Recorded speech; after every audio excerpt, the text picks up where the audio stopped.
And we're live, Kim.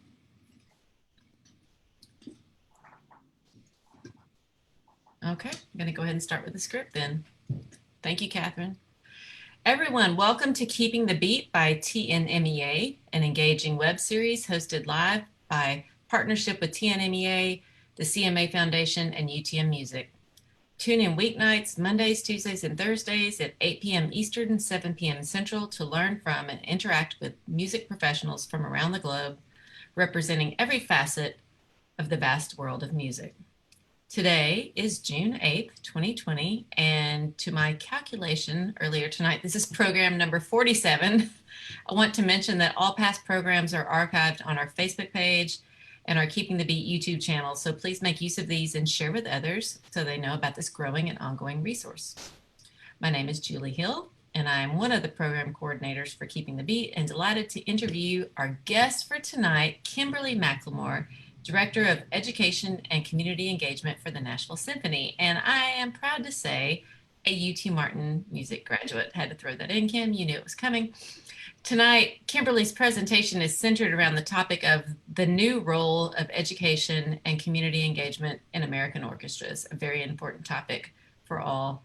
I encourage you to interact by replying to this live video stream with your questions and comments, which we will respond to throughout the hour. One disclaimer, this is live streamed, but it will remain on Keeping the Beat's Facebook page and YouTube channel forever, I guess. So be careful with your comments. And I want to thank Catherine for being on tonight with technical support as well. So Kimberly, I turn it over to you.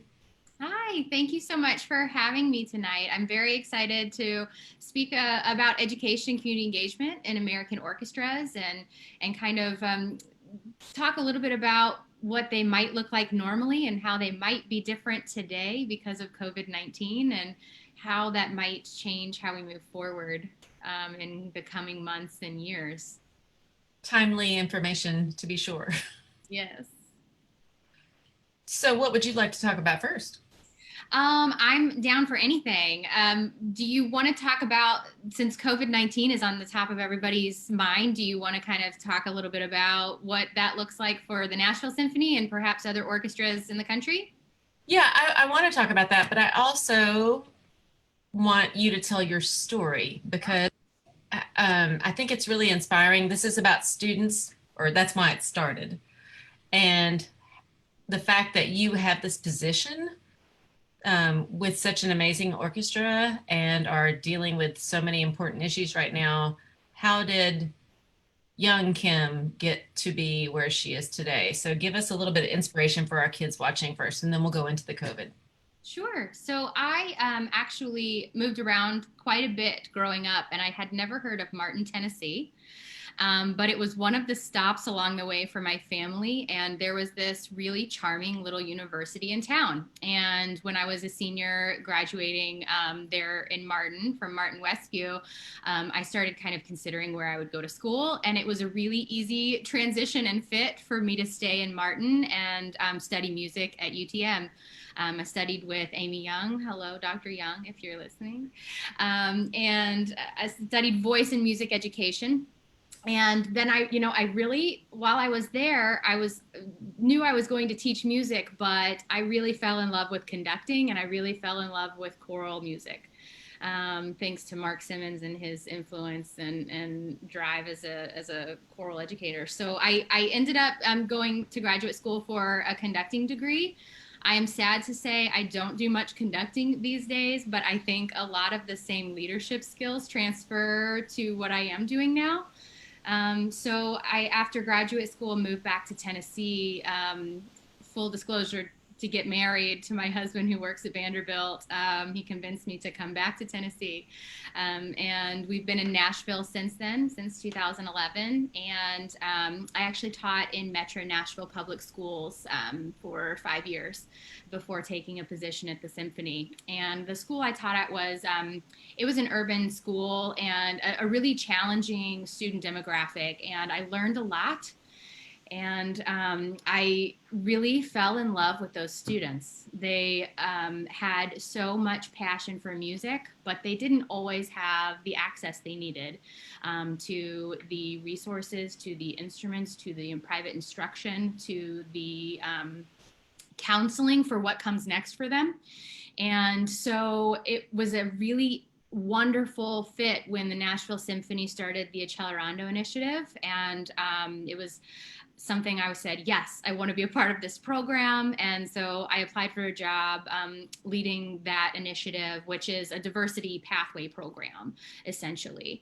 And it takes students from underrepresented ethnicities, and it essentially covers anything and everything that they might need to be competitive with their peers by the time they graduate high school, to go on to study music performance, and then hopefully one day influence and change the face of American orchestras. And that program really has shifted a lot in my mind as an arts administrator, and it has shifted the Nashville Symphony in many ways. And students being really passionate and having access to everything they need and then going on to be successful is really a powerful tool for any institution to see how wonderful change can be. And I think the Accelerando program is a good example of that for the Nashville Symphony. And it's really sparked some wonderful things happening in the institution. So once I was working with the Nashville Symphony with the Accelerando initiative, a position came available for the Director of Education and Community Engagement, and I've been serving in that role since August. And it's been an interesting first season in that role, and a lot of changes throughout that season. And we're going to roll with those punches that COVID-19 has given us and move forward. Wow, that's really cool. I've had several students at UTM that were a part of that program and have benefited so much from it. How would students that might listen to this or their teachers get involved and know more about it to apply? If you're interested in learning more, you can go to the Nashville Symphony's website. It's nashvillesymphony.org/Accelerando. And the great thing about this program is it's not the only one in the country. So if maybe there is someone listening that's not from Middle Tennessee or isn't close to our program, there are several others around the country. And Accelerando is largely modeled after Atlanta's talent development program, which has been in existence for 25 plus years. I think last season was their 25th year. And they actually serve specifically African American or Black and Hispanic or Latinx students. However, our program here in Nashville, we really felt like we wanted to reflect our community. And so we opened up to any underrepresented ethnicity. That's beautiful. And I think that will very easily lead us into your first talking point for tonight, which is not COVID. Maybe diversity, equity, and inclusion is most appropriate to talk about in the orchestral field today. Sure. This is something that has been a really powerful wave that has come over this field in the last several years. And it's exciting in a lot of ways, and it's late to the game in a lot of others. I feel like a lot of other fields have perhaps been talking about diversity and inclusion for several years, maybe decades at this point. And large arts institutions are just now saying, you know what, we really need to consider this. This is important.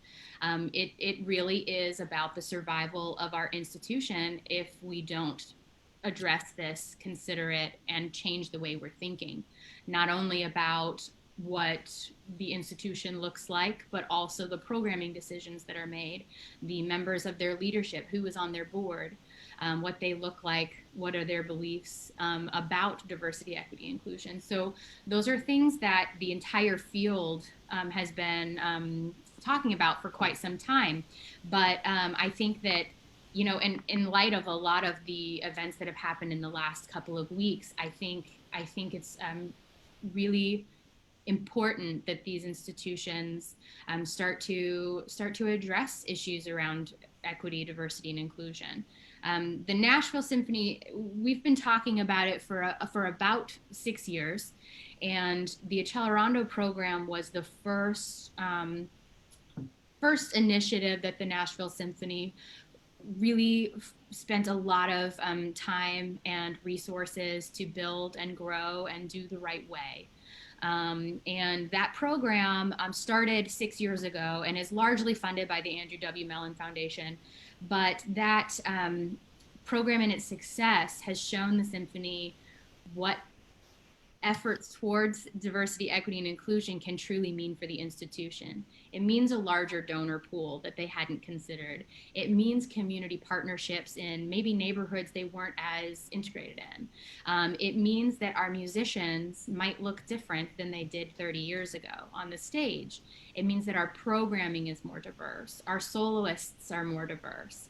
It also means that our board and leadership could look different than it did 30 years ago, and should look different than it did. Very much so. Wow. I don't know the name of the patron you mentioned that started this program and sponsored it. Could you talk a little bit about him and his mission statement? And so the Andrew W. Mellon Foundation is a foundation that sponsors a lot and gives grant foundation funds to a lot of a really diverse portfolio of programs. However, they have a really robust arts and culture grant portfolio. And they had in the past really funded a lot of diversity programs, but none that were on the pre-college level. Most of them were fellowship programs for orchestras. A lot of them had to do with diversity training for institutions. And so the Accelerando program was the first pre-college program that the Mellon Foundation funded. And since then, they have funded several other coalitions in cities like Philadelphia and Chicago and Boston to expand the pathway programs that are offered throughout the country. Kimberly, this is all wonderful information, and I imagine that in all fields of music, we are all connected in so many different ways right now, talking about the same things. I know I was on 4 or 5 Zoom calls the past week about public statements, about social equality and the lack of it. And I wonder what this is not in our pre-planned comments, but what is your support group like for an entity like the Nashville Symphony and trying to help guide them through this period? Sure. Do you mean internally or as in the community? People in your position who are making the same difficult decisions. I know I'm with department chairs in music throughout the nation talking about this. So what kind of support are you receiving? The other pathway programs like Accelerando, we actually have a weekly check-in and have since COVID-19 because this all affects our students so much. And throughout the last couple of weeks, those meetings have been getting longer and longer. It's actually been really wonderful to hear from colleagues that are also managing pathway programs like Accelerando, and hearing ways that we could provide extra support to our families in the program. These students are heavily impacted by the events that have gone on in the last few weeks. And I will say I have been on the phone with parents throughout the last several weeks that really are just saying, what does this mean for my child?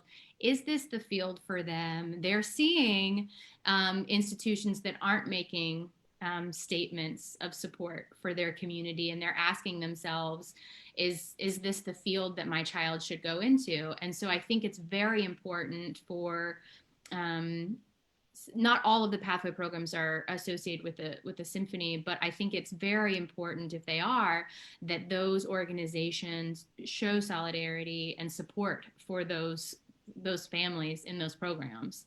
And the Nashville Symphony released a statement last week, like a lot of programs and a lot of institutions did. And I think it's very important that they say, we hear you, we understand, and we want to be here for you. I will say also that in some of the work that the Symphony's been doing in recent years, we have put together a, for lack of a better word, a diversity, equity, and inclusion task force, I guess, internally in the institution. And while it doesn't sound that robust, it truly has proven to be a big undertaking. We've been sponsoring monthly lunch and learns and lecture series and book club meetings, specifically centered around equity, diversity, and inclusion, not only in our institution, but also in the field. And we're asking ourselves questions like, why isn't our programming representative of every neighborhood in Nashville? How can we make sure we have the right voices at the table? Who do we invite to make sure that we're making decisions that are representative of our community and the people we want to serve?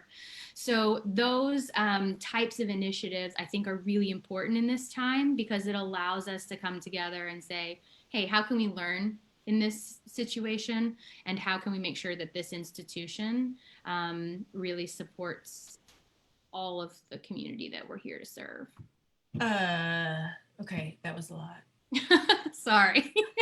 I was trying to take some notes, and it was a couple of things, if I remember correctly, with all the great information you just presented. But so you said it doesn't sound like a lot, the fact that you formed this group, and it is a lot. It is important. It is crucial.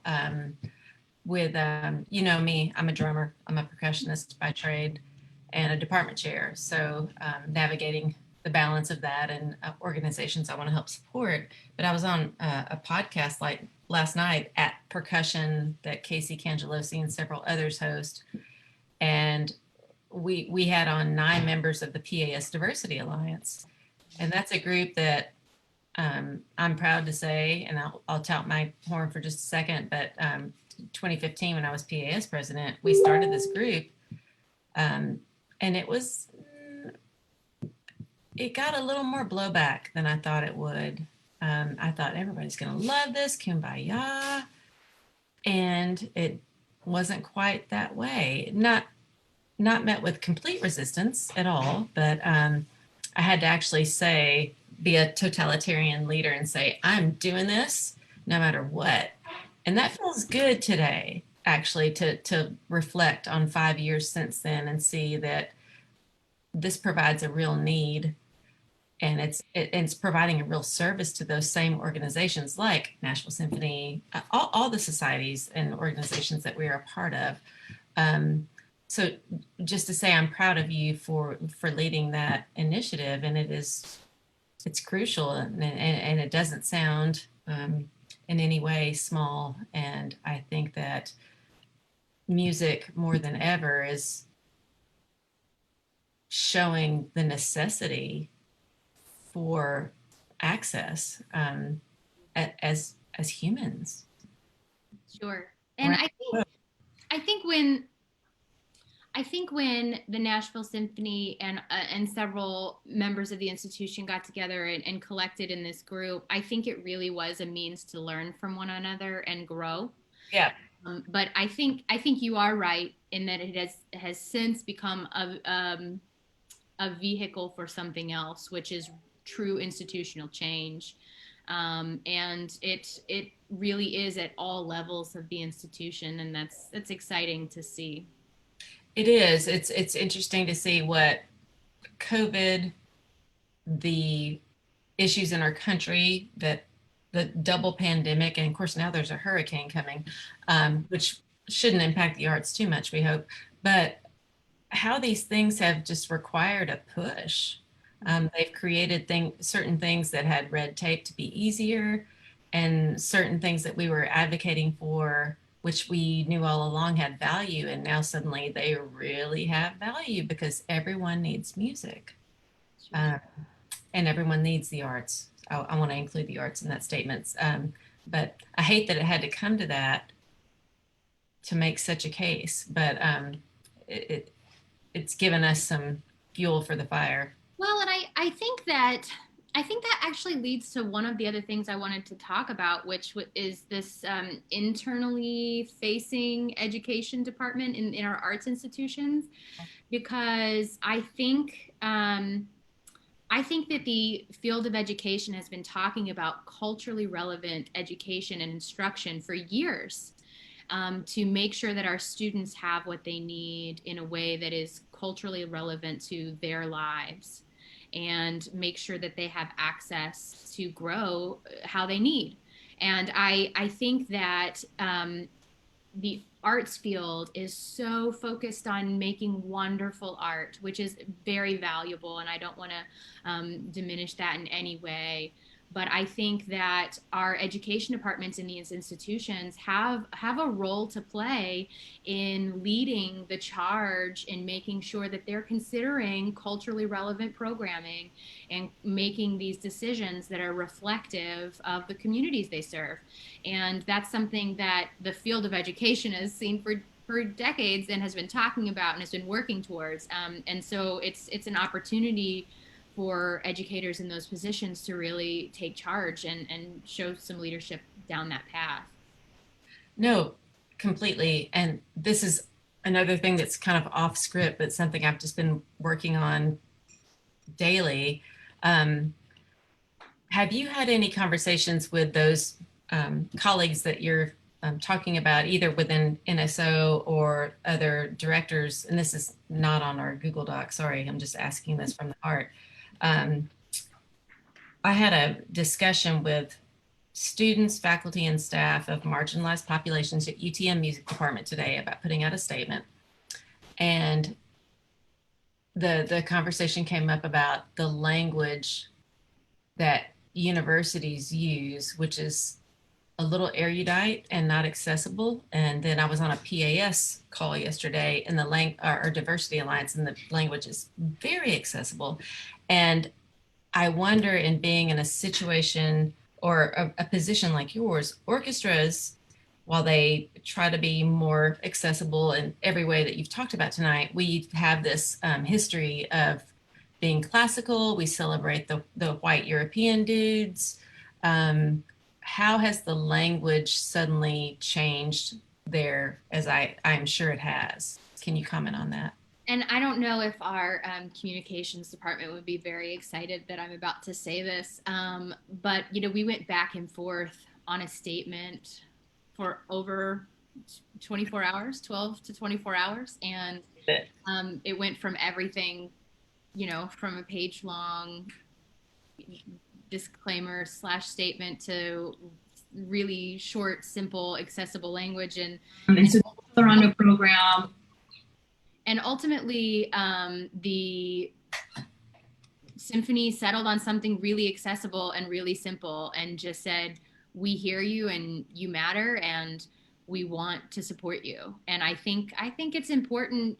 I was talking with colleagues the other day, and we were talking about how the arts field has always had a wonderful way of unifying during really challenging situations. And if our arts institutions and our arts community is not willing to push this issue forward and to show support and unify and really call for change in a way that I think sometimes the arts are really do meaningfully. So I think that if they're not willing to do it, that's a problem, and they should be leaders in that space. No, completely agreed. And I think people you're in my position, we sometimes get caught between a rock and a hard place, as my mom and dad would always say. So we're trying to navigate boards of directors and advisors and executive committees. And sometimes, like in my job at UTM, trying to make sure my public relations supervisor and chancellor are supportive, but also not wait and be proactive, but do everything the right way. And it's definitely a balance to navigate right now. I know I sent our updated from the meeting I mentioned earlier today to those folks earlier, and just said, we want to put this out right away, but I know I have to have your permission. If we don't, we're going to share it anyway on our personal pages. It's just like you got to push and be passionate, but also be respectful and know that they're in a difficult position as well. So I think a lot of arts institutions right now, because of COVID-19, are even being that much more cautious because they are concerned about funding. And I think that it's really important to just, talk about the elephant in the room, in that these institutions survive on patrons giving their money to these institutions. and students paying tuition for us. Yes. And so it's one of those things where you want to be a leader in that space, but you also want to survive as an institution. And it's difficult sometimes. But I also think that with institutions making the right choice to be supportive of all of those communities, they'll find that the money will come with that too. Well, and as I've said on so many, I'm like a doll right now repeating myself, but the chance to demonstrate yourself as a moral compass, but also as willing to stand out and not just adhere to the status quo because you're adhering to political statements that are made for dollars. I mean, the leadership of specific organizations and people, the potential is quite strong right now. Like, be different, be daring, and do what's right, and that will advocate for itself in terms of dollars and support and all the above. So just Agreed. like the right thing, you know. Agreed. Agreed. I think we have a question, and this is from Leif Cook, who is our current president of the Tennessee Music Education Association. I'm sure you know Leif. He says, do you think the educational music world or the professional music world does a better job of programming culturally diverse music? I think that's an easy answer, and one that hurts a little bit to say. I think the educational field does a better job of programming culturally relevant repertoire, and being more inclusive of diverse composers and performers and soloists. I wish that weren't the case. I do think that the professional field is shifting to be that way. But I think specifically some of our orchestral institutions, there is a level of upholding the tradition that they feel like they have had for years and years. And I think that it's like turning a tanker truck. It's not going to happen in 1 second, but I do think this is something that's important to large arts institutions now. No, I always use the analogy of turning a barge in a small pond. Yes, yes. Right. Takes a little bit. But I want to get back to your second topic, I think, that we were going to discuss tonight, which is externally focused versus internally focused education and engagement. If you can speak on that. Yeah, and I mentioned that a little bit earlier with education departments. Really should feel empowered to be leaders internally inside that institution to take charge and lead efforts when it comes to issues like diversity, equity, and inclusion. That's just one example, but I think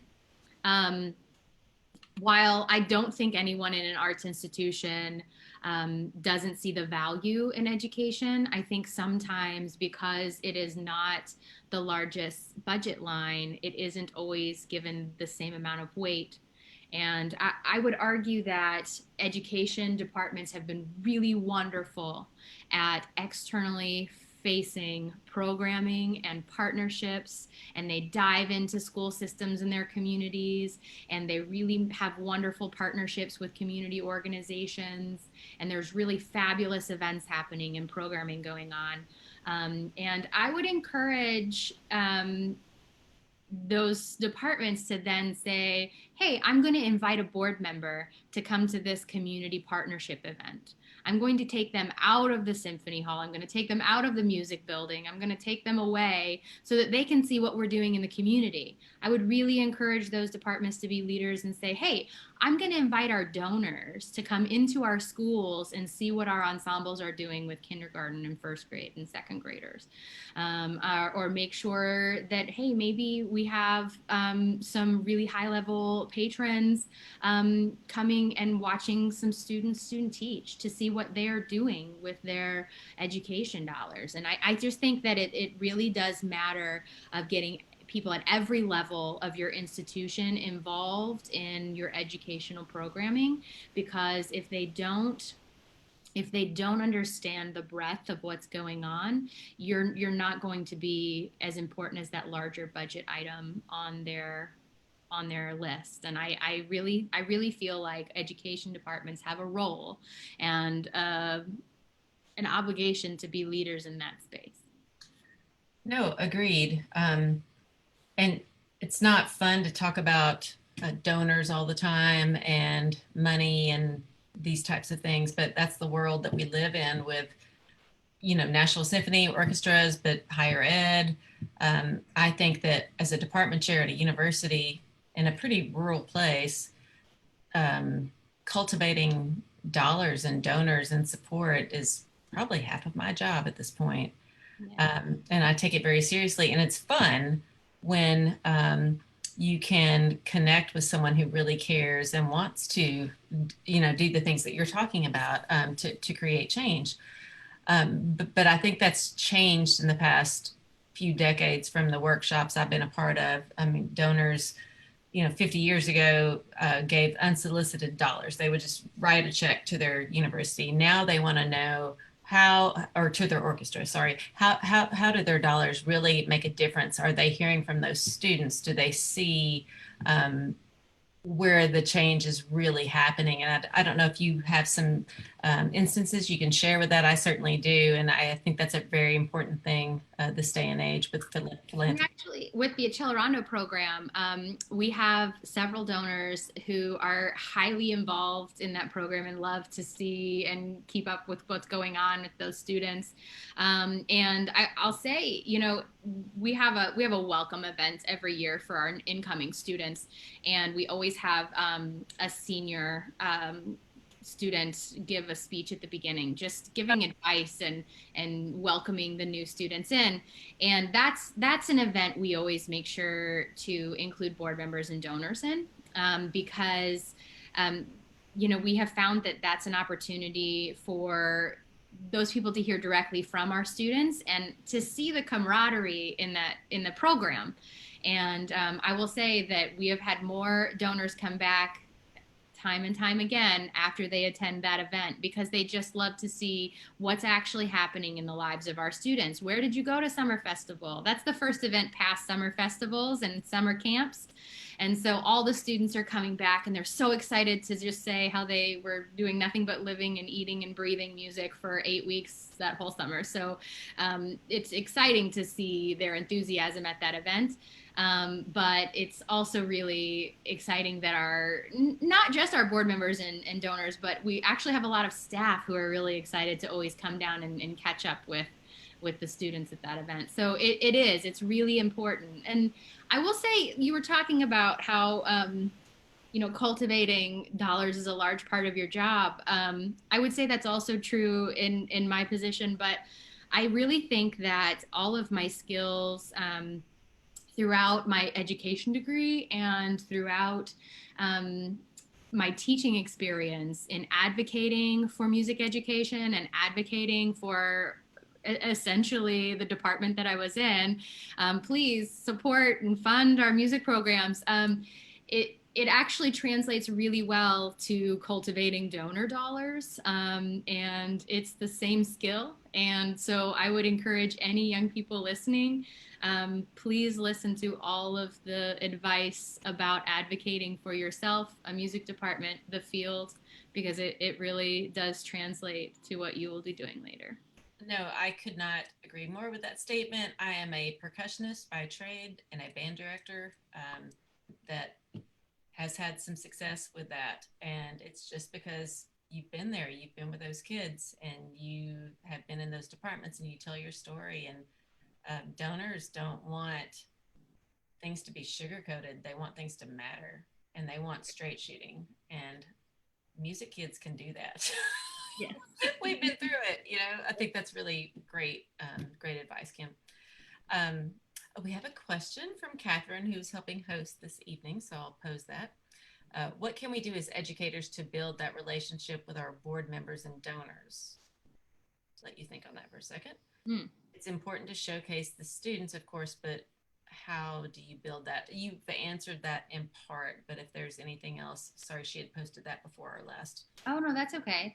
I think making sure. I think sometimes um, donors and board members and administrators don't want to get in the way of what you're doing. They certainly don't feel unwelcome, but I think sometimes all it takes is you saying, hey, we would love to have you come to this event. We would love to have you sit in a rehearsal. We would love to have you come talk to our students. I know that there is this hierarchical structure in organizations, in education. And I really do think that there just has to be open dialogue, and you should never be afraid of what a student's going to tell a board member or a donor, because that student is where they are, and that student is on the journey, and they're a part of your program, and they're, for better or worse, going to reflect your teaching, and they're going to reflect your what you instill in them and your class culture. So I think that if you have a really strong culture in your programs, you should be inviting those board members and donors to see what great work you've been doing.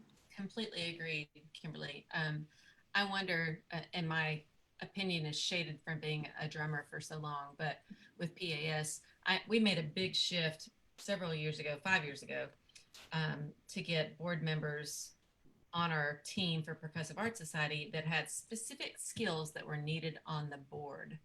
And I wonder if that's something NSO does in leadership. I mean, do you guys look to get someone who's a community member who was a violinist as a young person, but also as a great lawyer? Or, I mean, do you seek to fill those specific skills when filling out your board roles? Because we do. So I wonder if that's something. Oh, for sure.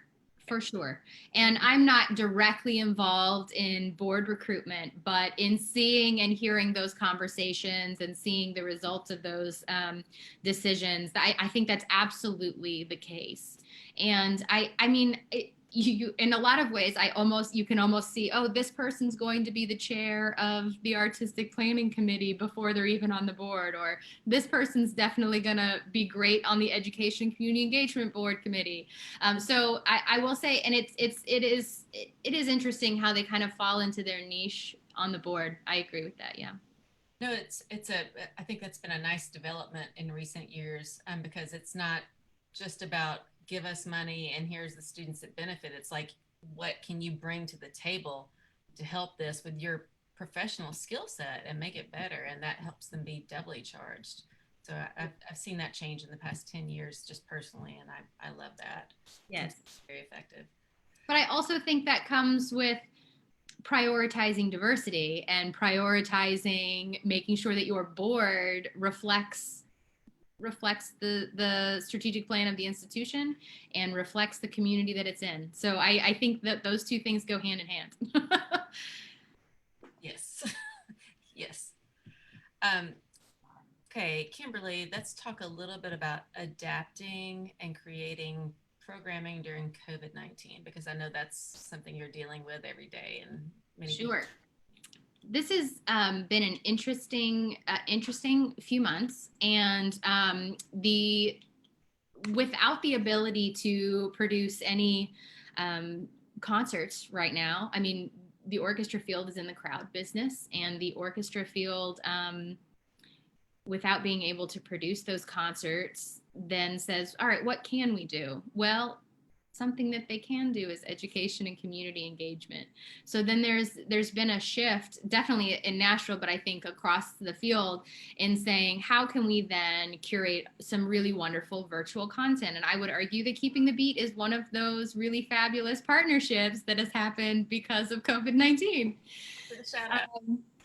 So it's an opportunity for people to say, how can we achieve our goals while then curating something new online? And for the symphony, I mean, there are ways that we have been able to adapt some existing programming, like sectionals or ensembles. We can sometimes do those virtually. They're not as ideal. It's not the same as sitting in the same room and working with someone during a sectional for an orchestra rehearsal, but it can be done. And so we've managed to do some things like that. We've also really found that, it's an opportunity to create something new, like Keeping the Beat. We have, talked about, well, moving forward into the fall, should it be that the situation isn't improved and we can't have concerts in September, what does that mean for us? And it could mean an extended lecture series. It could mean we're currently hosting a summer camp for kindergarten through second grade virtually. And they're working with our principal pops conductor, Enrico Lopez Yanez, and he's fabulous with the young students. But can that model be expanded to then offer some general music opportunities for students who are still at home and not at school? If school happens in the fall, we're not sure what that looks like even. And so we're going to take a lot of cues from the education system in terms of bringing students to orchestral concerts and things like that. But curating new opportunities like a summer camp, a performance series. Our musicians have been curating all kinds of virtual music content, as you've probably seen across the field with so many music videos these days. But I will say that it's also an opportunity for us to say what is working really well virtually and why aren't we including that in our programming anyway? For instance, with the Accelerando program, I mentioned us connecting with all of the pathway programs across the country. And in doing so, we said, well, we should just put our master classes online for all of the students in any of the pathway programs to access. And so now our students have access to 6 times the number of master classes and lectures that they didn't have 2 months ago. So it begs the question, well, why aren't we doing this anyway? Why aren't we creating this access virtually that could have already been there?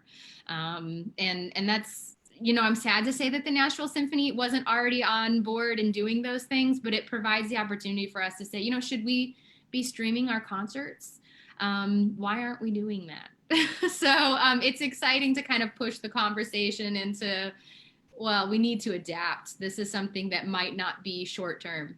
It's one of those COVID pushes that we appreciate at UTM Music. We've been asking kids to do the opposite of, for the past few years, for our honor band concert and honor choir. We say, okay, please get out your phones, please turn them on, and please go to Facebook, Instagram, Snapchat Live, whatever. I don't do Snapchat right now, and share this with others, because the formality of not clapping between movements, not share. I mean, you certainly don't want to distract from the performance. I get that, but there's a lot to be lost there in terms of getting the next generation, the current generation, to realize how cool this music is. Well, and I think there's a lot of talk, like since you mentioned the clapping between movements, there's a lot of talk in the orchestral world about. I hate that personally. I hate it. Well, and it makes it very formal, and it makes it very elitist, because if you don't know our code, you feel out of place at a performance. And while I certainly don't want to disregard the performance, as you mentioned, I do think that, having the opportunity to not be sitting in a room and being hushed, if you're, whispering politely, or having the opportunity to clap between movements if you feel so moved. There's a lot of conversations around how professional music events and performances should shift towards a different generation. Well, and that's one of those things. It's not like jazz. It's very European classical white dude. Sorry, but it is the tradition. So we're talking about getting away from that. And I respect traditions, but also know this is the time to try and push that, even though we don't have so many live performances right now. But as a musician on the receiving end, not on the audience end, when I bring it hard for movement one and I make that perfect cymbal crash at the end after sitting and counting rests for 30 minutes, and the audience, I know our supporters want to be like, Hill, you brought it tonight. And they can't even clap for me or the rest of the musicians in the orchestra. Sure. It's really a little bit maddening. So why can't we challenge those things now? It's the perfect time to do that. And I appreciate your comments on that, but yeah. I think it's on both ends. I think that's one of the things that our musicians, in having conversations with them, have said that, you know, they've really missed is that that audience interaction. And, you know, they can record a performance all day long, but when there's not that feedback and that not that communication during a performance, it's not quite the same.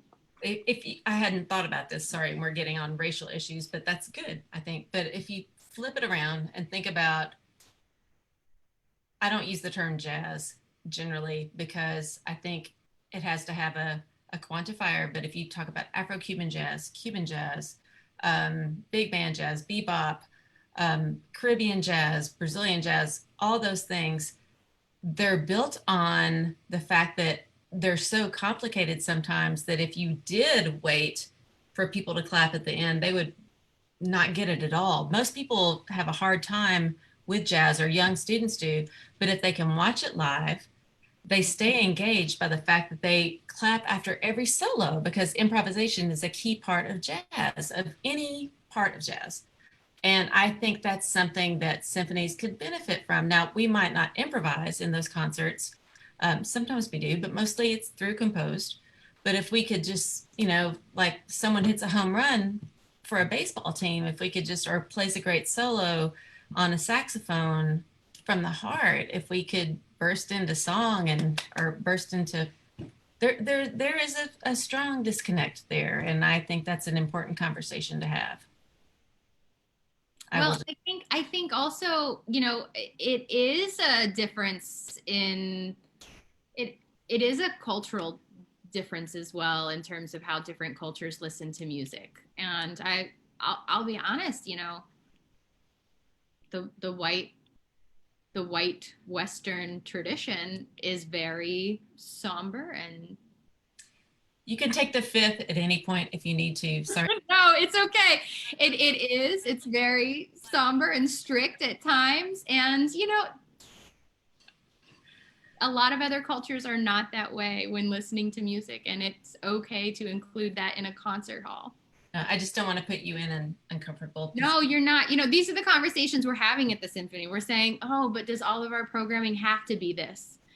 We're not saying that you shouldn't play Beethoven because we love Beethoven, but we're saying, could you also play something else? And could we live stream Beethoven and people maybe dance to it and clap after the first movement at that cadence that we want to cheer for? No. A new brainstorming session on how to modernize Beethoven. And I think Beethoven would dig it, actually, based on what I know about him. But okay, we've got a few questions that have come in, Kimberly. Nita Smith adds the point that she thinks it's a case-by-case scenario with the applause. The voices of the Holocaust concert were surreal, and clapping would have just, of course, thank you, Nita, would have destroyed the ambiance of the music. She's obviously a patron of the symphony, and it's programming must be respectful. I completely agree. So sure. Hello, Nita. It's good to hear from you. Nita is also in, she and her students are also at our Martin Luther King celebration every year. They're a part of the Celebration Youth Chorus. So it's wonderful to hear from you, Nita. She makes a great point. Now, obviously, this would all be as appropriate, and you would have to predispose any instructions before the concert. So, good point. Leif Cook chimes in again and says, "Do you feel that virtual successes can be perceived as threatening in any way to in-person experience?" This is interesting. And this is something that we have also been talking about. If there is some type of streaming service that's available, whether that's live or not, does that then take away from the audience members who would come to see a live performance? And I would probably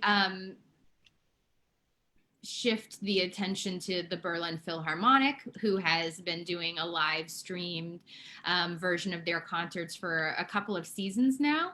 And while it is not revenue generating, it actually has expanded their patron pool and their audience pool to include people who probably weren't coming to their concerts anyway. So while I think you would likely have some season ticket holders who would be like, oh, I'm not feeling well, I'm going to live stream it tonight. That might happen, but I also think that you might also have some students who are like, oh, I can't make it there, let me live stream it. So I think that's also valuable. Like that's a plus in my book. But I think it also gives access to people who might not be in your community to what's happening in the institution and on stage. But for the most part, I actually don't see them as a conflict.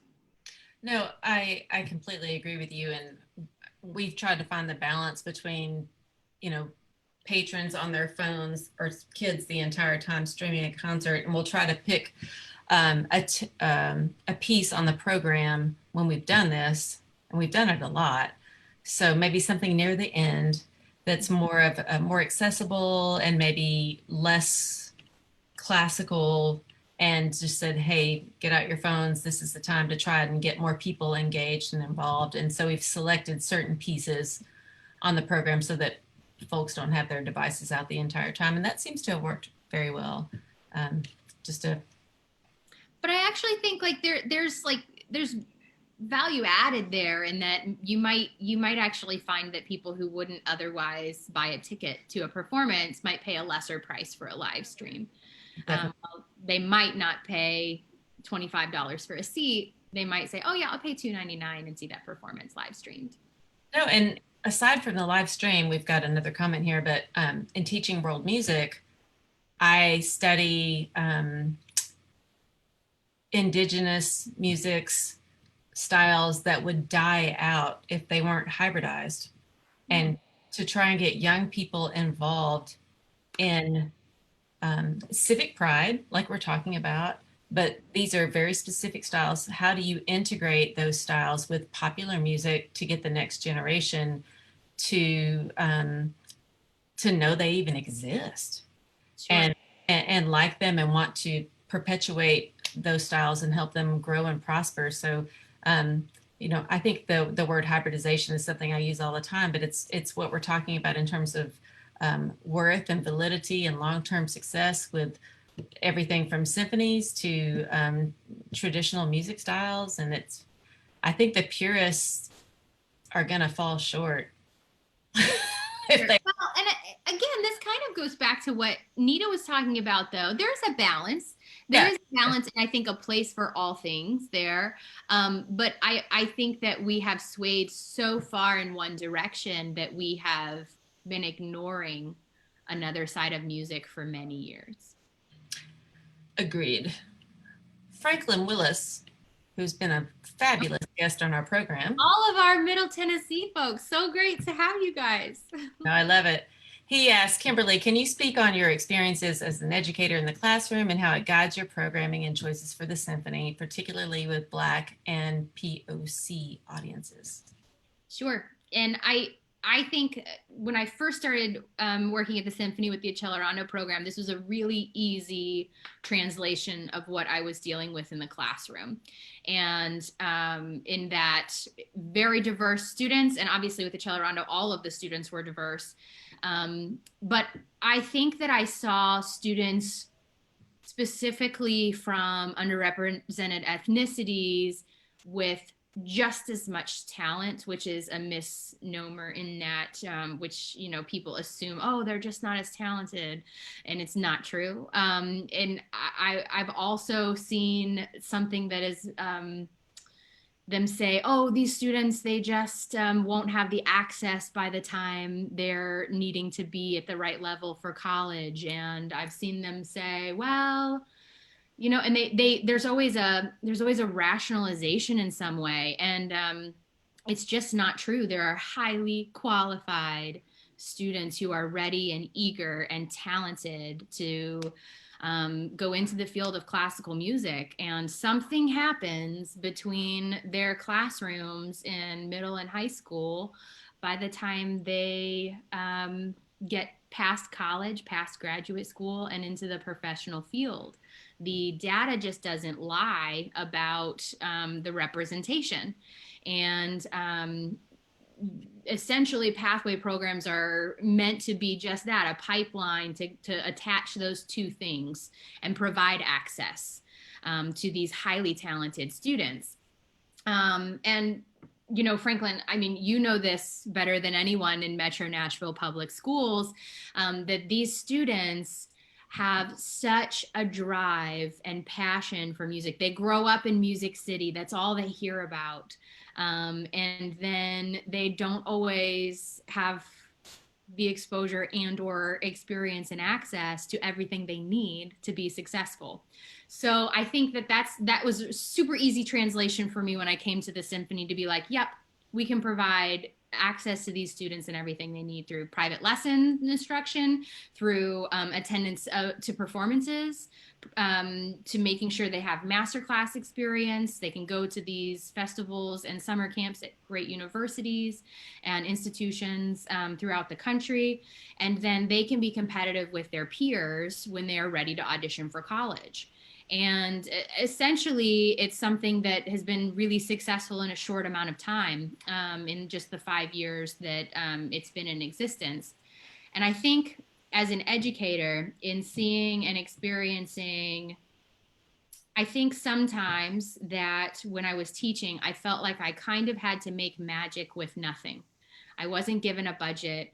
I wasn't given resources. I didn't always feel like I was given support. I will say that Metro Nashville Public Schools has wonderful instructional coaches like Franklin Willis now, that didn't always exist when I was teaching in that school system.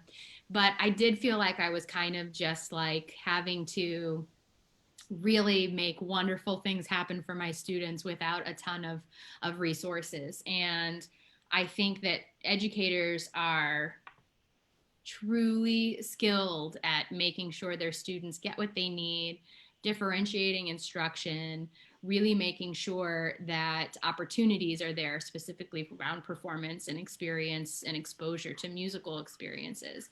So I think that now, on the other side of that, as an arts administrator, it's my opportunity, my obligation, and I have the opportunity to then say, what can our institution do to make sure that's not an issue for teachers in the school system? And, kind of, we were talking about COVID-19 and adaptations and new things that we are doing virtually. And I felt like it was very important moving forward. The Symphony is kind of planning to expand our virtual offerings, and have really needed to revamp our education website for a while now. And we're in the process of doing that. But something that in having these conversations, I don't think it's important for institutions like the Symphony necessarily to curate new content in this space, because we have fabulous educators already doing it. And I think that the Symphony and other arts institutions like it have the opportunity to say, hey, actually, we need to highlight, lift up, and give our educators exposure that they need to the wonderful work that's already happening. And so it's something that I have in my plans for the future months, to make sure that our virtual content is not just, here we're the Nashville Symphony, look at what we can do, but hey, this is the Nashville community. look what they are doing. And I think that is one way that we can further serve the community, because there's no reason for me to show people how to educate children with music, because there's fabulous people already doing it. Wow. Okay. Sorry, that was like too much. Keep the balls up in the air. That was an incredible answer, and thank you, Franklin, for asking that question. So we're getting close to 8, but I do want to ask one follow up. I'm very compelled by a lot of the things that we are talking about tonight, and my husband and I talk about the relationship of sports and the arts in our society, how everyone craves them, everyone needs them. And until a few years ago, I felt like the arts kind of lost out on that, and sports was more integral um, in accessible in many ways to those who wanted to participate, but those who wanted to view them and appreciate them. Sorry, are you guys getting some background noise from me? Okay, let me shut my door. Pardon me.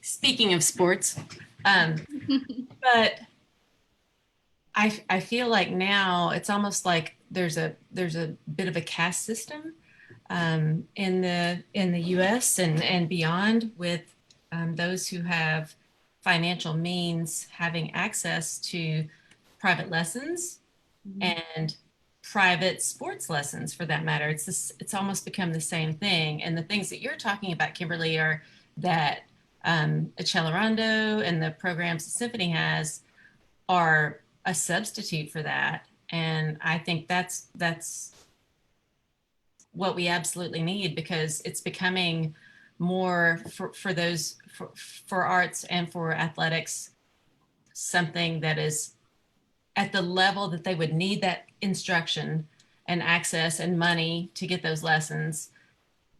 It's not for the have-nots. It's becoming much more socioeconomic based. And I'm not being very eloquent, but I speak this from the heart and seeing it. And you all are actually, it's not just a 5-day program. You're talking about lessons, all of these types of things that create long-term career opportunities for social transformation, which I think is just so critical. And I applaud the Nashville Symphony and other organizations for doing this.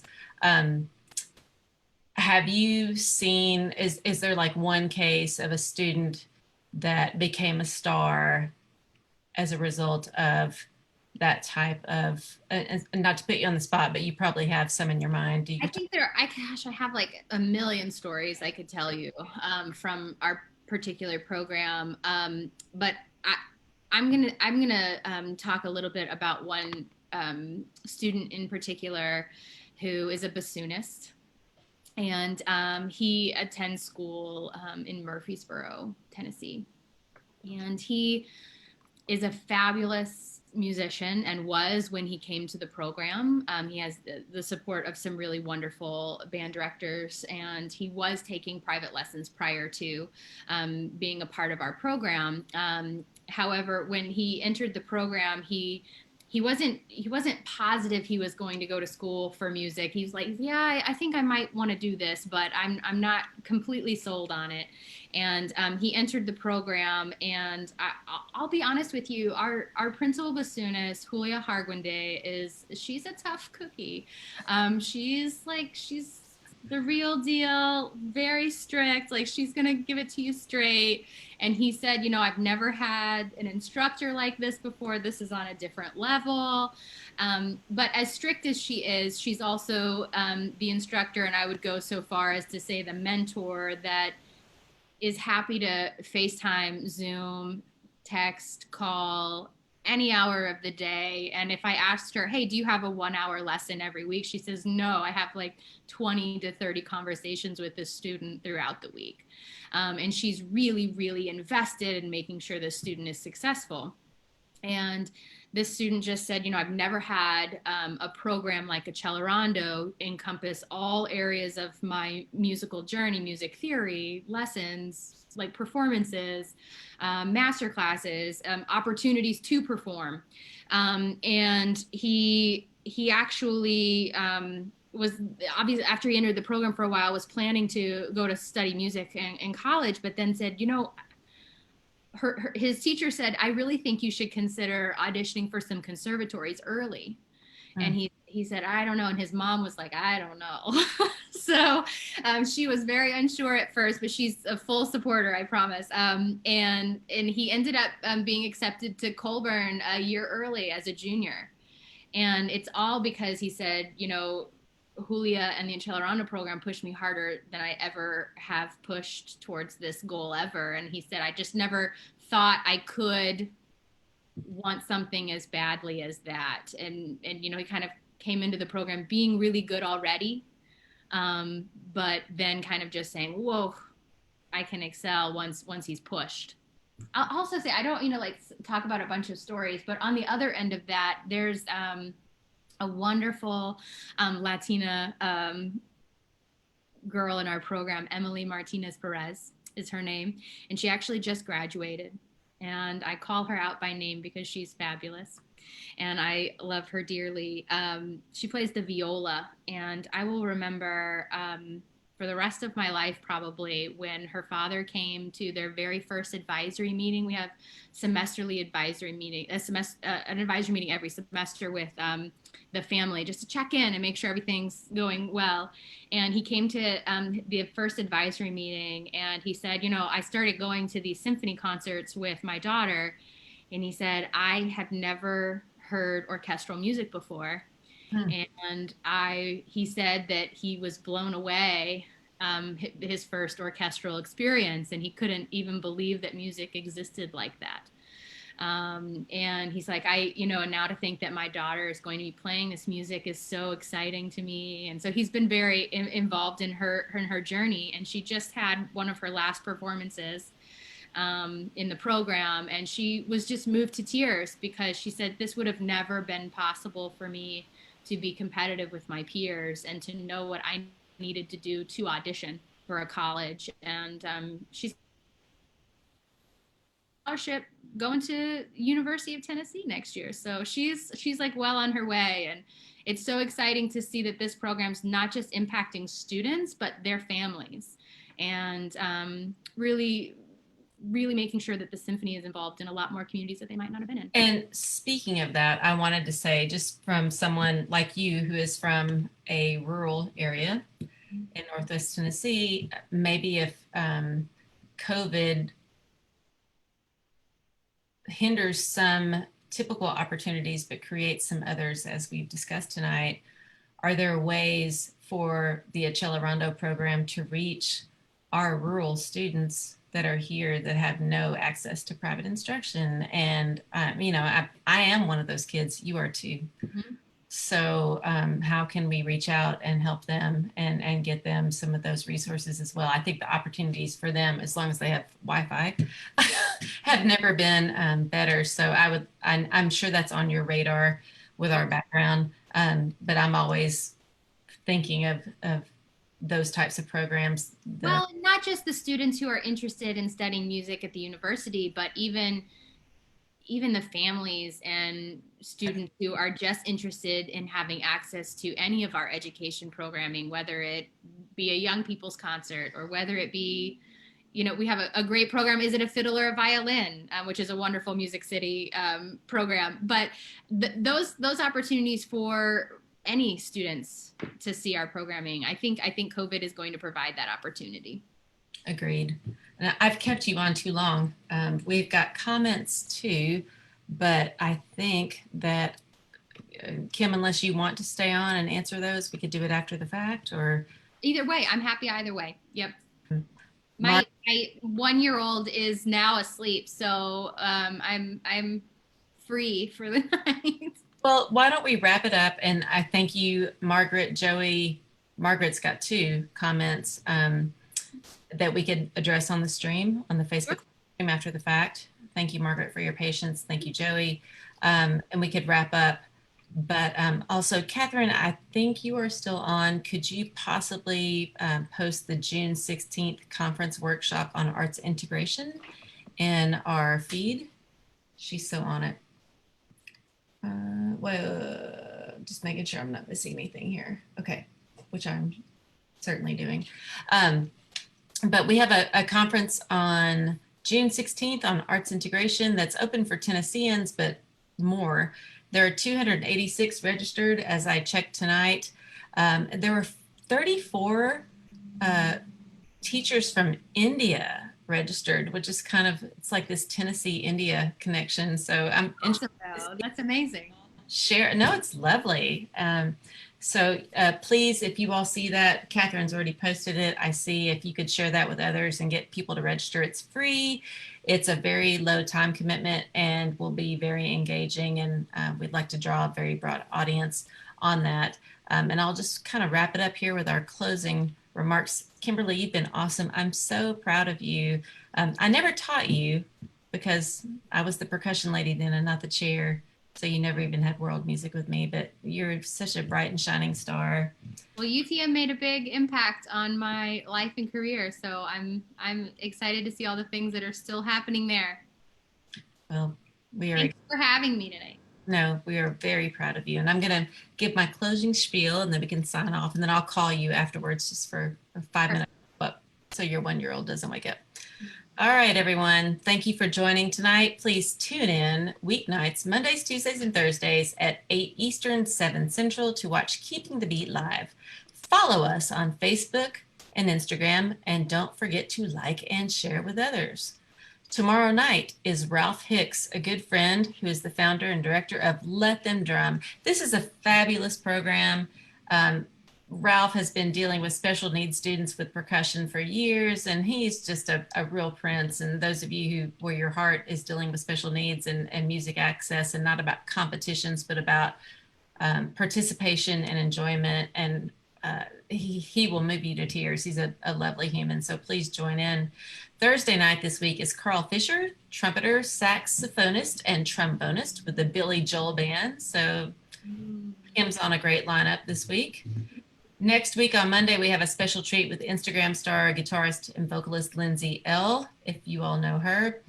She's amazing. And then we also will involve some state leaders from across our state, Alexis Derryberry, Leif Cook, Bradley Faust, dear friends who are instrumental music educators and advocates that will impact state associations, music educators everywhere, not specific to Tennessee. So please join them. Sorry, I'm stuttering. We plan to run this program through July 16th. We've made that call. So get your applications in soon if you want to be a guest. We only have 6 spots remaining for the entirety of the program. You can apply at tnmea.org. Thank you all so much for watching tonight, and I applaud this beautiful human musician and one of our star graduates in Kimberly McLemore. Thank you so much for joining. Have a great night. Thanks, everyone.